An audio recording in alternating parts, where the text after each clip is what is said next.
Hello, ladies and gentlemen. Welcome to Demo in Diaspora. My name is Ademola Adisa. I'm your host at Demo in Diaspora. At Demo in Diaspora, we brief you on issues regarding Nigeria, Africa, and the world at large. Today on Demo in Diaspora, we're going to bring you important issues of recent regarding the positions of the Catholic bishops and the federal government of Nigeria. On August 28, 2026, the Catholic bishops, led by his president, visited, pay a courtesy call to the president of Nigeria, President Bola Hamed Tinubu.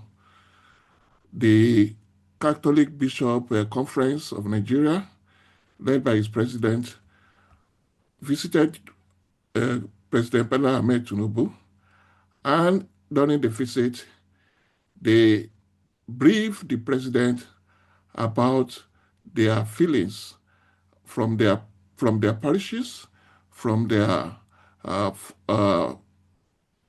followers, members of the Catholic Church throughout Nigeria, about the situations of things in Nigeria. They are very frank and blunt in their presentation, and their other issues were also expressed. The president in himself also responded to their presentation, and they were all agreed that there is need to do better to improve the situation for the common man and based on the security of Nigeria. However, subsequent development about an interview granted by one of the members of the delegates also created a spark of a response, which are very contentious. However, I will present this in the presentation. The full story, the fact about the whole thing, as you are aware, as you must have known, the more in diaspora doesn't deal with falsehood. We bring you empirical evidence, facts, and figures about issues which allow you to also have a clear and a decisive opinion to be able to make a very productive decisions on issues at stake in Nigeria, Africa, or worldwide. So please subscribe and comment, and also share this video, and make sure that you patronize us to be able to do better. Your support has been very encouraging. We have been having more subscriptions. Please keep it up. Continue to share it and encourage your friends, relatives, and colleagues, whatever, to also share. Please, the presentation may be a little bit long, but if you take the patience and go through, you will go through to the end, you will appreciate the fullness and the sincerity of the presentation. Please come along with us as we present this, as we make this presentation. Please don't forget to please subscribe, share, and also comment on the issues on this at stake.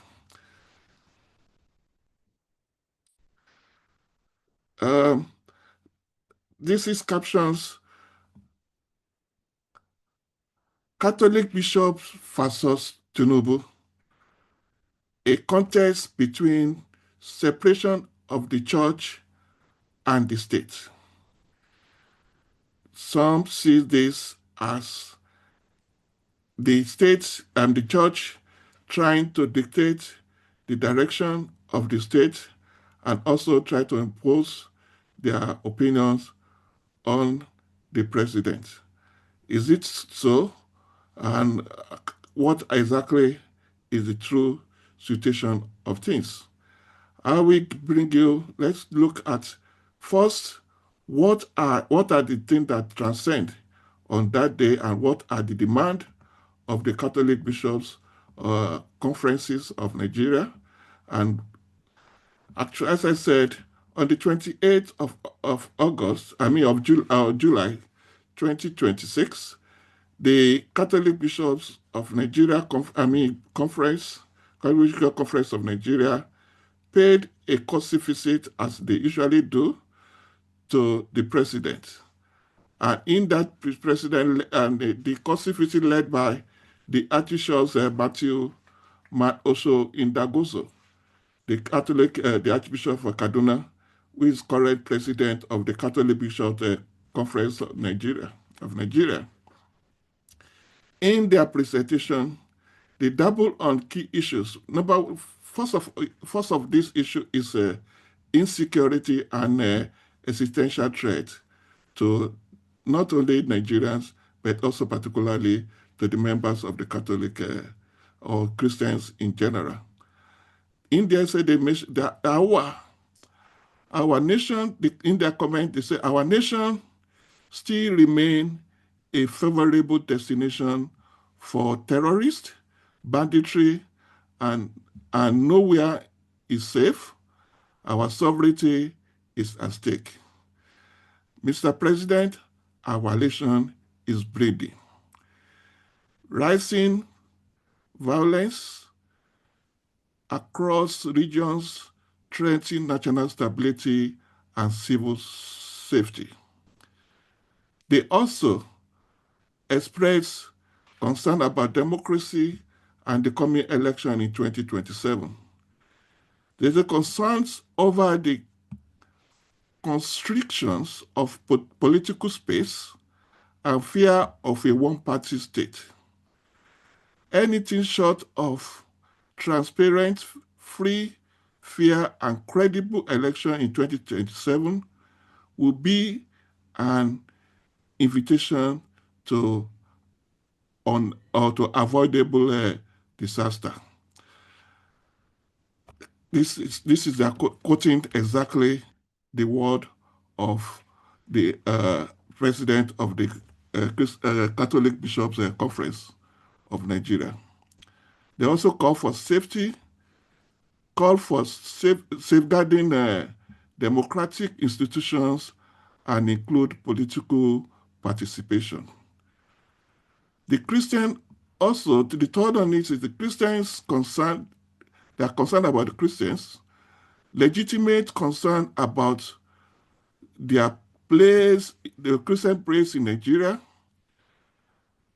especially regarding departure from Christian-Muslim presidency.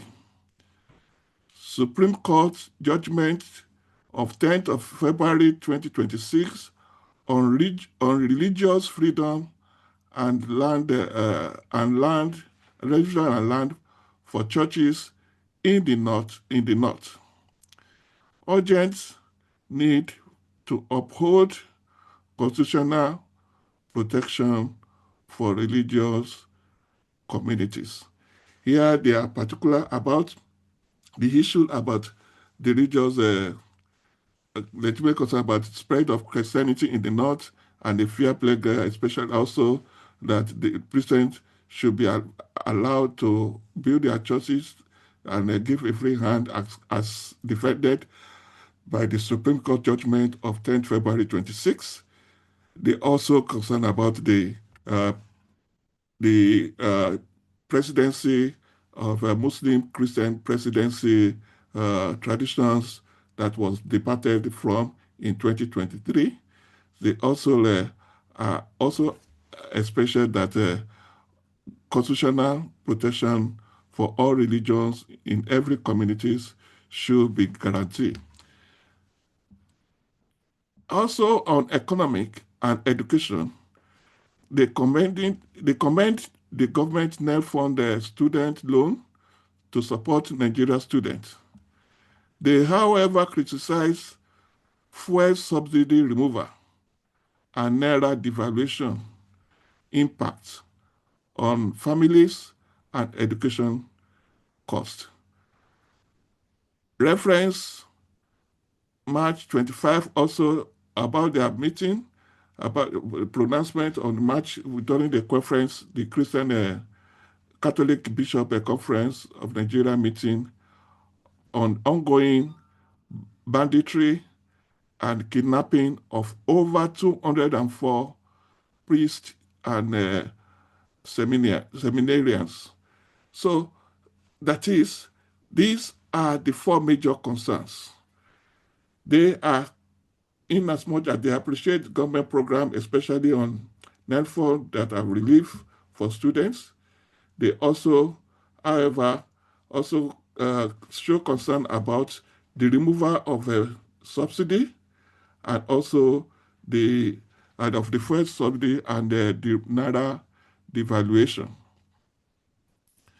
This impact, these policies have a great impact on the cost of living and also on education. These are the four major demands. Apart from this, the delegates also express the well wishes of the Pope to the President and looking forward for invitation for the Pope to visit Nigeria, which can only be done by the invitation of the President. And they hope that the President, having attended the inauguration of the Pope and having a close relationship with the Catholic Church in general, will be able to extend this invitation to the Pope so that he can visit the Catholic congregation in Nigeria. These are basic demand. These are reasonable presentation. These are reasonable feedback and on the situation of things in Nigeria by the Catholic Bishops' Conference. And in response, the President also haven't heard their concern and expressed wishes. He also responded by addressing some of the issues that were raised by the Catholic bishops. The President Bola Hamed Tinubu himself, this is his direct response to the delegates, the Catholic Bishop of Conference of Nigeria delegates to Aso Villa on the 28th of July, 2026, the State House. Under this, the President, on addressing the concern about the insecurity that the delegates express, the President assured that there is great restructuring on security restructuring for peace. And he said that the structuring that the government is structuring the security architecture for faster response, coordination, and integration of security command. He also let them know that his government is enhancing intelligence gathering, logistics, and resources deployment throughout the country.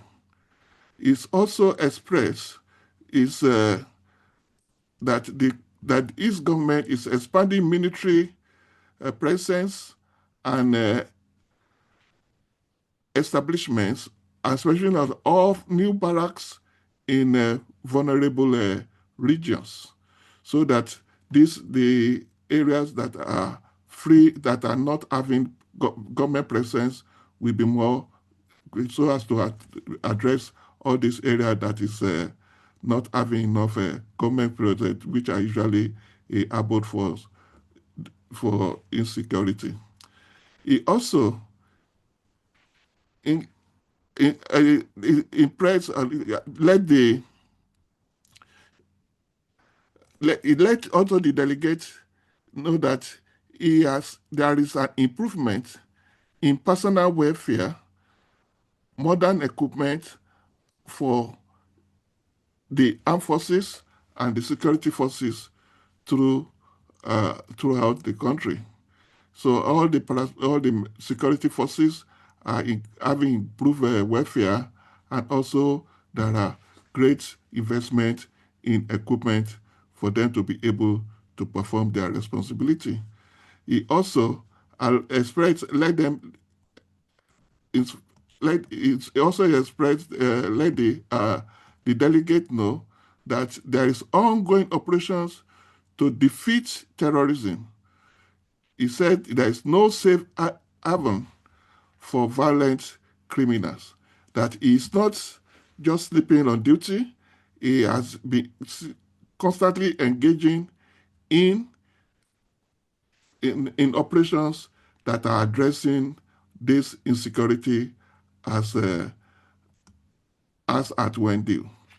He also expressed his government's continuity to preach against violence and also promote community peace and unity. On the issue of economy, the president informed the delegate that he has tried to rescue, stabilize, and rebound the economy. He said the economy has been rescued from the brink of bankruptcy through discipline, fiscal reforms. He also let the delegation know that his government has been able, through its policies, to have macroeconomic stability, and where the country is now achieving a reduction in inflation on a gradual decline. So through its macroeconomic stabilities, that the inflations that are affecting the people are on decline. He also let the delegate know that prosperity is now on the horizon as investment, confidence, return, and growth also is resuming. So, which means through its policy, there is now a conducive environment for investment and also for possible growth in the economy. He also addressed the issue about the election and that were expressed by the delegates. He let them know that for the 2027 election, he has guaranteed that it will be free, fair, and credible. He assured them that INEC will remain neutral and independent. It has never been that INEC has never been intimidated by anyone. He said all political parties operate under the law. He, however, expressed his opinion about the concern about the opposition, that there is no issue about no cause for any fear. He said those who spread fear are only afraid of their own shadow. He said the decision, he is not ready to entangle himself for anybody to rope him in. It's a fair and plain battleground, and the people will only decide. It's for the people to decide on who they want to be their president. So he is not ready to give in for any political party or any political candidate. On education reforms, he said there is now good reforms and stability in education. He agreed with them on the NEL fund that is now operational, providing student loans to thousands of Nigerian students. He also said that this is a prayer heard by God for the people and which will be a great relief for parents. He said that he also expressed that the education, especially the higher education, is now more stable. There is no more Aso strike. There is improved funding and dialogue have assured academic stability. He has ensured that there will be more academic stability, and the lecturers are working in collaboration, and there is more understanding between government and academic staffs. It's also now assured that, unlike in the past, a 4-year degree is now truly 4 years. That their calendar have been restored and maintained, which has for a long time been a very much difficult thing in Nigeria educational system. On the request of the Catholic Bishop for return of mission schools, he assured them that the restoration and he supported the restoration and of mission schools to the missions. He said when he was a governor, he has clear authority. Yeah, he said the governors have clear authority to partner with and support mission schools. He himself said this is not his responsibility, it is the responsibility of the governors in each of the states, and that the missions, the Catholic mission and all church missions or any mission schools should have a dialogue with their governors, and they are in the poor position to restore and support missions schools. He said mission schools restored and empowered as I did during my tenure as Lagos State governor between 1999 and 2007. He emphasized that between 1999 and 2007, when he was governor of Lagos State, he has a very cordial relation with the Catholic Church, and he has supported and returned every mission school that belonged to the church or any other churches to them. And he has supported, he has a good relationship to the Archbishop of Lagos at the time when he was the governor. He said they are very close pally. He also continued, he said that he will continue collaboration with the faith-based institutions to enhance education and rural and moral education and moral values.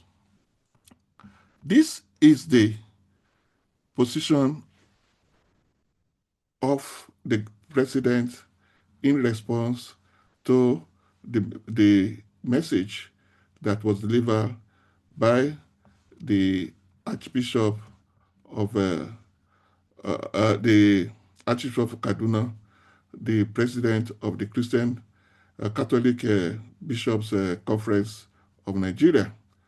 However, this looked very harmonious, and everything seems to be as respected according to the protocol.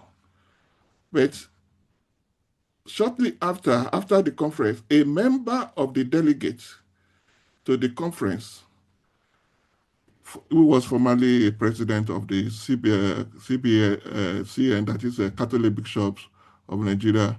Uh, Also, that is uh, Cardinal John Onayekon.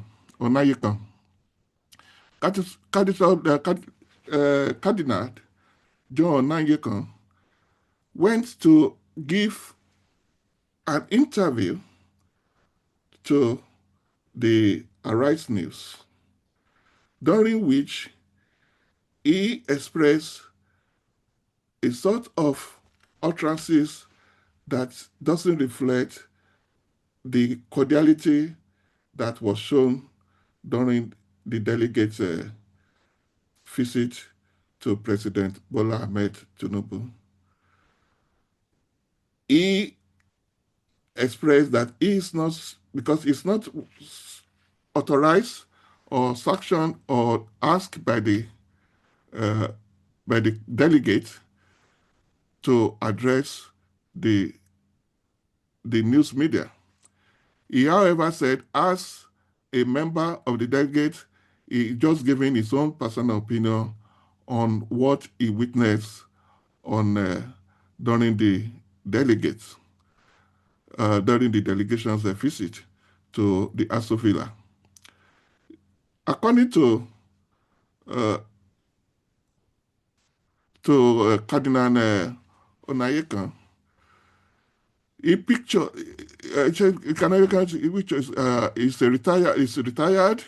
He gave his blow by blow account on TV, breaking long-haired protocol. Though Reverend is not the current CBCN, that is the Catholic Bishop Conference of Nigeria, president, breaching convection. This makes future frank arrangement harder. The presidency can now cite this to limit access to other groups. His utterances also official CBN versus TV interview. According to the official Christian Catholic Bishop Conference Network, statement is institutional, policy focus on electoral reform, return of mission schools, religious freedom, good governance. While Oyanekan's version personalizes it as Tinubu versus reality, shifting focus to personality clash. The result was public. This emanated and triggered public discussion, shifting from substantive demand to individual confrontation, diluting the policy focus. That is, the statement of the CBCN, that is a Christian Catholic Bishop Conferences of Nigeria, was very much on electoral reform, mission schools return, and regional freedom, while the interview granted is by Archbishop Cardinal Onayekan is very much on is personalized as a Tinubu versus reality. The timing, internal timing, leadership transition creates confusion. The Catholic Bishops' Conferences of Nigeria just elected new president, which is Archbishop Matthew Ndagoso of Kaduna Diocese in February 2026. Having the retired cardinal act as post-meeting spokesman creates confusion about who is the official spokesperson. The expected postperson was supposed to be the president of the Catholic Bishop Conferences of Nigeria, who was supposed to be for Archbishop's Cardinal Onayekan to have usurped this position is really contentious. It raised concern on who now speak for the conference, weakening unified messaging. This is a very dangerous development for the Catholic, and it can create a distortion. The Catholic conference, Bishop conference, have been very silent on this. If they have not signified if the utterances and the prestation or attendance of this of Cardinal Onyayekan was sanctions or approved by the conference before he spoke on the behalf or on issue on the behalf of that was on what was delegated. I mean, discussed during the uh, delegate visit to President Bola Hamed Tinubu.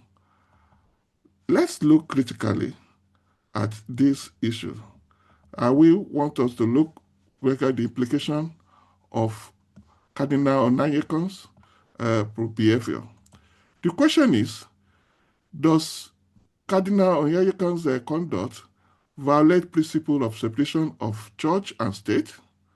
When the church dabble into political matters and make partisan comments, are they not exposing the church to ridicule? In actual fact, the answer is it not necessarily. The cardinals' utterances may not necessarily be a conduct that violates principles of separation of church and state. The government in Nigeria, the principle generally means that that is the separation of the church and the state means that the government should not be controlled by a church or other religious body. Also, it also means that religious bodies should not exercise governmental authority.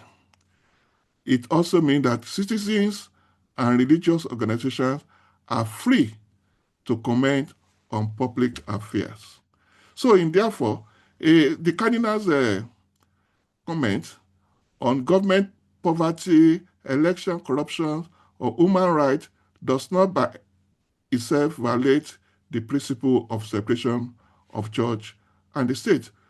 Therefore, which means the delegates are strictly adhere to this principle in their presentation and utterances when they were with the president at Aso Villa. However, when does it become a problematic? The situation of the delegates' visits to president become more contentious if it will become contentious if religious leaders explicitly endorse or campaign for a particular political party or candidate in official religious capacity. This has been the case in the past. We know the issue about 2027 election, which was fundamentally shouldered by the Christian Association as a religious war. It has actually laid a bad taste in the mouth of the people. And these are bringing the Christian community into ridicule, and the voices of the Christian leaders is becoming more doubtful of their sincerity if it doesn't have a particular means or whatever of opinion rather than you said when you use religious authority to pressure members to vote for a specific party. Yeah, we remember the issue of Yes Daddy and the utterances of one of the presidential candidates in 2023, which happened to be a member of the Catholic Church and whatever they are trying to do in 2023, which seems to be rearing its ugly head again, coming 2027. Consistently, when they consistently criticize one political group while excusing similar conduct by another without principled justification. The utterances of Cardinal Onayekan really fair? Is it universal? Has he been doing to other political parties or political personnel or politicians? This is a food for thought. In such cases, critics may argue that the church has moved from offering moral guidance into partisan political activities. This is a very delicate line to tread by the church, that the church is becoming partisan and is working towards being a arm of a political group or expressing political affinity other than the church. The question is, did Cardinal Onayekan cross that line?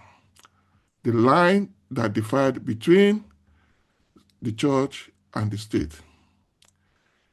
He addressed governance, democracy, inclusion, and national welfare subjects that church have historically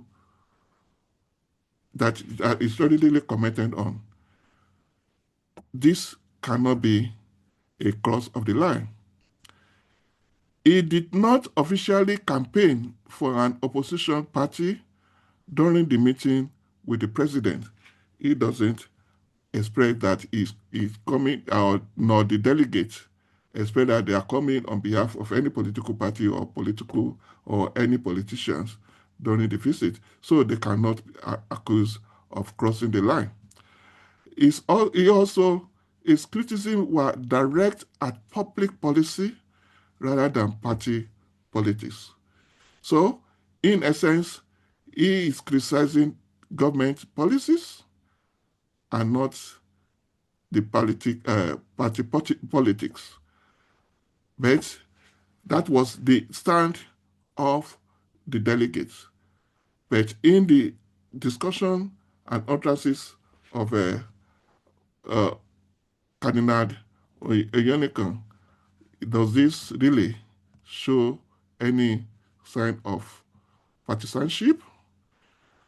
And he said those who criticize Cardinal Onayekan said his conduct is, those who criticize his conduct argues that his response, that his repeated public comments on issues such as the Muslim ticket and subsequent criticism of the administration create an appearance of political alignment. He has been walking and treading like a dog, walking like a dog, is looking as if he's a dog. If he may not come out or change being in the political rope, but his utterances, discussions, and is tending towards being partisan. Discussing details of a private meeting may have drawn the churches into a more overt political controversy. The delegates' visit to the president is to contribute toward the state, as state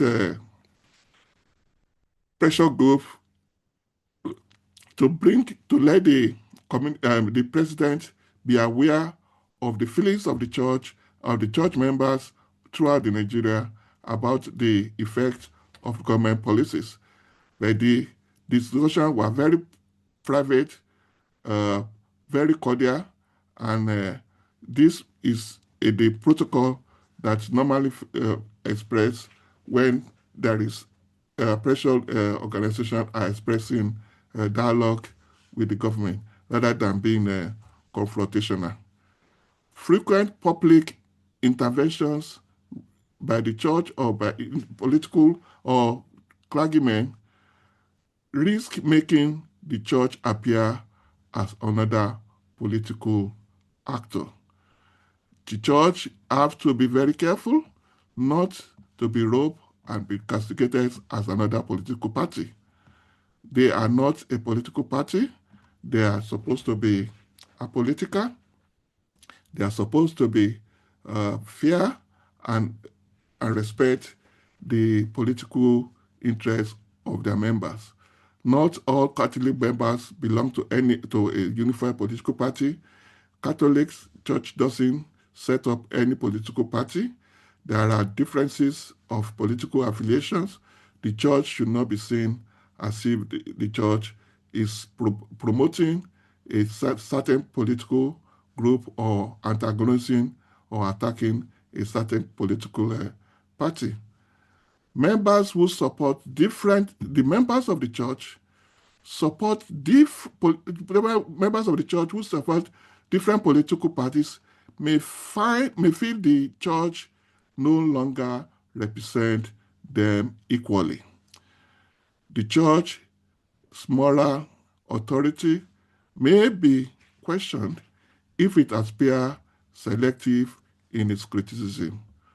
Political actors may begin treating the church as an opponent or only or ally, that is, to those who they are talking in favor, they see them as ally rather than an independent moral institution. Public debate can shift from the church ethical message to speculations about political motives. Church need to be very careful. However, the church have its responsibility as a custodians of truth, and also to be able to say it as it is to our president or any political or our leaders, so as to guide them, to enable them to know the right things and do the right thing as expected of them. If religious leaders remain silent in face of corruption, injustice, or abuse of power, they may also be criticized for failing in their moral responsibility. So there is a very cautious margin to take. However, in doing this, the church have to be balanced in their principle. There are two principles of approach of the church. It's called the prophetic engagement.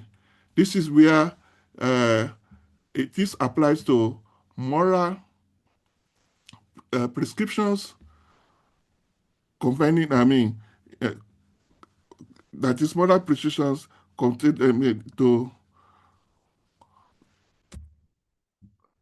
the moral principles consistently, very consistently, that is, the church must apply moral principle consistently to all governments and parties, regardless of who is in power. If the church maintain this, then they are fulfilling their prophetic engagement. Doing otherwise, it appears that is a partisan engagement. When the church appear to support or oppose political actors based on political preferences rather than consistent moral principle. If the real choice and approach should be the prophetic engagement. When the church become engaged in partisan engagement, they are treading on a level that is not appropriate for the church. Therefore, In essence, there is no clear evidence that Cardinal Onyeka conduct by itself violated the constitutional principle of separation of church and state. However, his public intervention have prompted debate over whether they created an appearance of partisanship. As well, the appearance, that appearance, if sustained or perceived as inconsistent, can also expose the church to political criticism and diminish its moral credibility among some members of the public, even the members of the church that have divergent opinion and that also belong to different political affinity. But what was the response of the presidency? The president himself was very polite and was straightforward, accept the criticism and the presentation of the Catholic Bishop Conference. He, however, replied them in a polite way by expressing his own side of the coin. This is supposed to be the line that one expects the presidency, members of the presidency should tell. But the reactions were very much negative. The question is confidentiality versus accountability. The presidency spokespersons were more interested that confidences were broken and but not being able to defend whatever the message was. The message, you don't kill the messenger, but you need to address the message. In democracy meeting between head of state and in a democracy meeting between head of state and the leaders of over 30 million Catholics is not a private pastoral confession. This is a public gathering. It was televised, though the full content of the discussions were not televised. It was partially televised, which means there are some salient issues that were not made public during the television broadcasting. Public expect to know moral concern raised. There should be transparency. The criticism of the presidency is not of people is not really tenable. Claiming electoral principle, clerical principle abuse, that the clerical principle abuse sound like attempt to control the narrations. That is the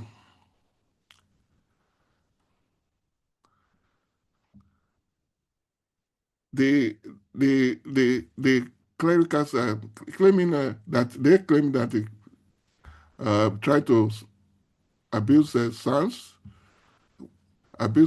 like the government, the presidency were they're like attempting to control this narration and deliver the issue.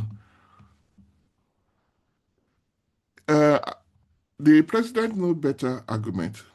One of the spokespersons for the president, Ajayi, argued that bishops should rely on media reports while Tinubu has classified briefings and asked, what truth does anyone really need to tell President Tinubu that he does not already know? This statement is out of the way. The president may know a lot from the yes, from the information and report. He has the privilege of knowing more than everybody, but the church are grassroots and also adheres to the grounds at the grassroots. They can also let the president know or buttress what the judge have known already, but also have the privilege of also hear directly from the agent of the people on the ground. This critics sees as the mischief they confirm it. I mean, because in one of the utterances of Cardinal Onyenika, he said, it seems the president is surrounded people that are not telling him the truth. These reactions also seem to buttress the concern of Cardinal Onyenika that the people around the president are not being sincere. Straight sound effects. Rebuttal amplified Onyeneka's TV interview for far more than if ignored. Public response grew as rebuttal drew wider media attention and online discussion. Actually, the rebuttal of the uh, staff of the presidency actually made things worse because they have not given justification or in defense of what exactly the presidency really have. If the president have done a better job than what they have did, the president addressed their concern, give his own side of the story to correct any wrong impressions, why the presidency listers were just trying to bulldoze their way and bully their way rather than creating fact and try to use it as a revenue to show to show that alternative information other than what uh, Cardinal Onayekan actually said. But let's look at what is the implication of this. this. In summary, the deeper issue is the clash exposed tired pattern in Nigeria's state and Klagi, uh, in Nigeria state versus Klagi relationship since 2023. The damage done by 2023 partisanship of the church is still seems is still going on. There seems to be no trust between the church and the state because of the show of partisanship in 2023. And the approach that Cardinal Oyalekan is really doing now will not save or correct the situation. It seems they are continuing from where they left in 2023. From government perspective, they see the economic reform as long-term medicine requiring patience. Framing, we are making progress. Long-term policies, stability ahead. Why the church see it in a different perspective, they see daily hunger and kidnappings on the ground, feel compelled to use tank language like bleeding to describe the suffering. This seems, this term and terminology and utterances seem to be diplomatic, but it's the realities of what they felt and they are witnessing on the ground. When governors say we are making progress and citizens don't feel it, the bishop language resonates more with the people, the public, massive sympathy for the church, and these are generated a lot of reactions in the news media, in the social media about the response and the uh, position of the Catholic of the church to the state. Bishops fulfilled fulfill prophetic role. Their role is speaking for anxious citizens and moral guidance. Post-meeting, TV disclosure turned policy advocacy that visits into media work about confidentiality.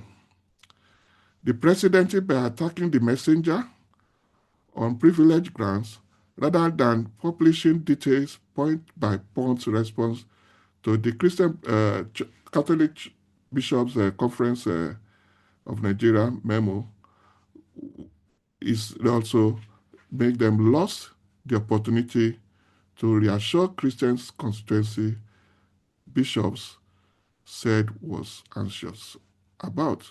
So they should have used the opportunity to express and elevate the sovereigns and the concern of the bishops by expressing government policies, projects, and actions that they are doing that we give recall or that we give peace of mind to the bishops' constituencies.